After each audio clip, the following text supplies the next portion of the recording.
Put yourself in the doctor's shoes. I mean, what if the child was a little bit older? Maybe what if he was about 10 to 13? Would your Words answer are the change at all? fundamental toolkit to extend any conversation.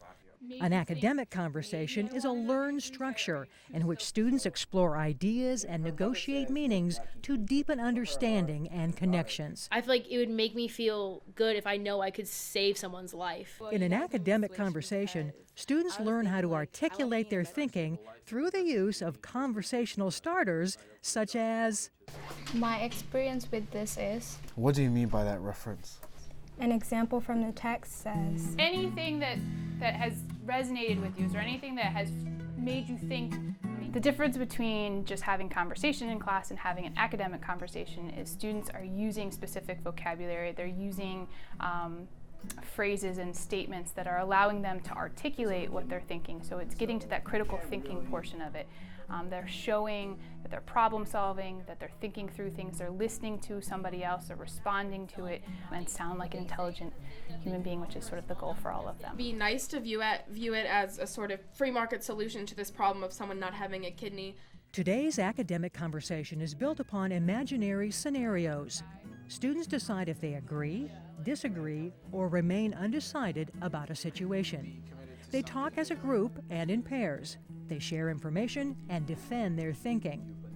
Academic conversations are nurtured through direct instruction, opportunities to practice, and meaningful participation. Excellent. We had a couple worksheets also that kind of gave you a beginning to like how to start your question off. So that's definitely what's helped. And we also had just sample conversations that we've had with each other. So we've had time to practice. And so we know the best way to answer a question and how to respond. That, if it was my family, I would do anything for my family member. You can't just jump into a higher level conversation and expect your kids to do it perfectly. You kind of have to work with them to build up to having a full-on discussion. And I agree that doctors should give a transfusion. You're going to go over here. So doing things kind of on a daily basis helps them. Having practice, certainly making an environment that they feel safe. I think that's an important thing. If they don't feel that they can have a wrong answer or state their opinion, they don't feel then they're not going to share with the class. When you're doing the academic conversations and just moving around and interacting, you definitely see a different side of the person that you wouldn't see in a traditional classroom. To get students interested in academic conversation, you want to pick high interest, polarizing topics. But at the same time, you don't want it to become too personal so that you lose sight of the ethical or moral questions, and you don't want to get bogged down in different people's opinions that are purely based on emotion. Academic conversations are a versatile learning strategy.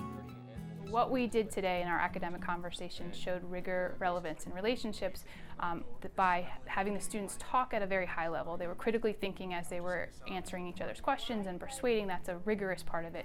It was relevant to the content in that we were talking about ethics. We can relate it to medical ethics in this case, so a science background. And the relationship part of it, they had to build these relationships amongst themselves and feel safe enough to have those types of relationships both with me and with the students in their class. Have we made any dent in your thinking?